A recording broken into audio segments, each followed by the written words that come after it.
गाजरों पर अंडा डालें और कमाल देखें। जी हाँ, तो आज की रेसिपी बहुत ही इंटरेस्टिंग और बहुत ही यूनिक सी रेसिपी है। एक मुनफरिद और नए अंदाज के साथ सहरी के लिए ताकत का खजाना, बहुत ही स्पेशल सी रेसिपी अंडे और गाजरों से बनने वाली लेकर आई हूँ।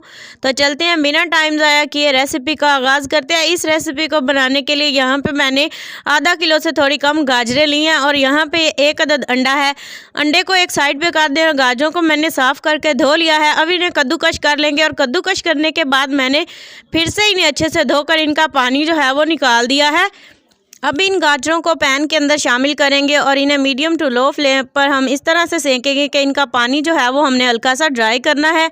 ड्राई इस तरीके से करना है कि आप इन्हें मीडियम टू लो फ्लेम पर रखेंगे और साथ साथ स्पैचुला को हिलाते रहना है ताकि ये नीचे भी नहीं लगे और इनका पानी जो है वो भी ड्राई हो जाए अच्छे तरीके से।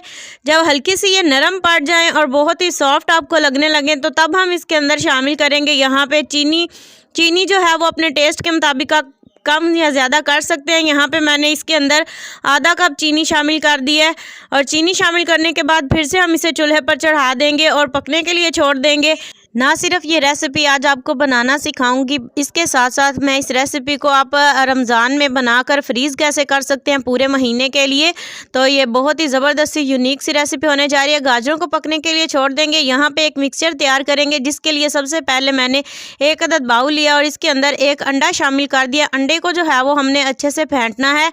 अंडे के अंदर मैंने कुछ भी अभी शामिल नहीं किया, सिर्फ पहले अच्छे तरीके से अंडे को फेंटेंगे। अंडे को फेंटने के बाद हम इसके अंदर शामिल करेंगे, यहाँ पे मेरे पास है 2 से 2.5 चम्मच मलाई है दूध की, जो मैंने दूध उबाला था उससे उतार कर रख ली थी। तो ये वही मलाई है जो हम दूध से उतार कर रखते हैं। इसी मलाई को शामिल करना है और इसके अंदर जो है, अगर आपके पास ये नहीं है तो आप इसकी जगह पे 2 से 2.5 चम्मच कंडेंस्ड मिल्क के भी शामिल कर सकते हैं या फिर दूसरी क्रीम जो घर में अवेलेबल हो आप डाल सकते हैं। क्रीम को अच्छे से मिक्स करने के बाद साथ ही मैंने इसके अंदर शामिल कर दिया आधा कप दूध और 2 चम्मच भरकर इसके अंदर जाएगा कोकोनट पाउडर। यहाँ पे गरी का बुरादा मैंने इसमें शामिल कर दिया और फिर से इन सारी चीज़ों को अच्छे तरीके से हिलाकर मिक्स कर देंगे। गरी के बुरादे को अंदर अच्छे से डिप कर देंगे और इसे एक साइड पर रख देंगे। चलते हैं अब नेक्स्ट स्टेप की तरफ। यहाँ पे हमारी जो गाजरें हैं वो अच्छे से ड्राई हो चुकी हैं। अब हमने जो मिक्सचर तैयार किया है अंडे और दूध से, वो हम इसके ऊपर डाल देंगे और जो है वो हम फिर से इसे डालेंगे। सारे लिक्विड को डालने के बाद जो है वो हम इसे अच्छे तरीके से मिक्स करेंगे और मिक्स करने के बाद हम इसे फिर से मीडियम टू लो फ्लेम पर जो है वो पकाएंगे। तो आप देखेंगे कि ये जो है वो एकदम से ज़बरदस्त सी इसकी खुशबू भी आनी स्टार्ट हो जाएगी। इस स्टेज पर अगर आपके पास छोटी इलायची घर में अवेलेबल हो या इलायची पाउडर अवेलेबल हो तो आप इसके ऊपर जो है वो थोड़ा सा डाल दें। इससे जो है वो अंडे की स्मेल वगैरह भी नहीं आएगी। अगर आप इसकी अच्छे तरीके से भुनाई करेंगे तो तब भी इसकी स्मेल नहीं आएगी। तो यहाँ पे देखें, आपने इस तरह से स्पैचुला को हिलाते रहना ताकि जो हमने इसके अंदर अंडा डाला है ना वो बिल्कुल छोटे छोटे पीसीज में जो है वो बने फ्राई हो।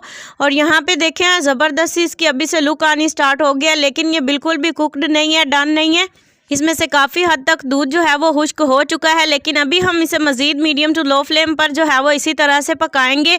अभी हमने इसके अंदर एक और चीज़ भी शामिल करनी है। इससे पहले भी इस तरह की इससे थोड़ी मिलती जुलती एक रेसिपी, इंस्टेंट गजरेला बर्फ़ी बनाने की रेसिपी आपके साथ शेयर कर चुकी हूँ। बहुत ज़्यादा आपने लाइक किया, उसके लिए बहुत ज़्यादा शुक्रिया।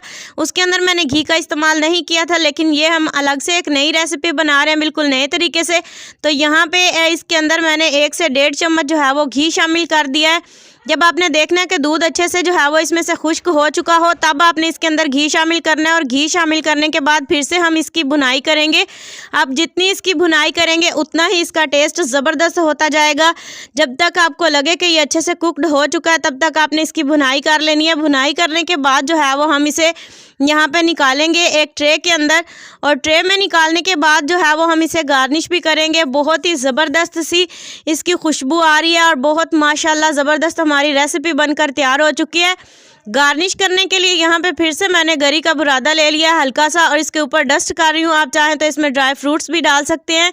रेसिपी हमारी बनकर तैयार हो चुकी है। अब इस स्टेज पर जो है वो आप इसे किसी भी एयरटाइट कंटेनर में डालकर फ्रीज़ कर सकते हैं। जब आपका दिल चाहे निकालें, गर्म करके एंजॉय करें या ऐसे ही आप इसे ठंडा एंजॉय करें।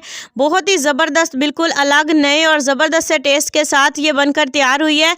आपने मुझे कमेंट में ज़रूर बताना है कि आप किस किस जगह से, कौन कौन से कंट्री से या किस किस शहर से आप मेरी वीडियो वॉच कर रहे हैं।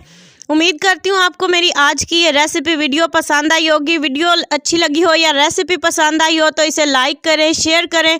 इसी तरह की इंटरेस्टिंग वीडियोस के लिए चैनल को ज़रूर सब्सक्राइब करें। नेक्स्ट वीडियो तक के लिए दीजिए इजाज़त। दुआओं में याद रखिएगा अपना और अपने प्यारों का ढेर सारा ख्याल रखिएगा। अल्लाह हाफिज़।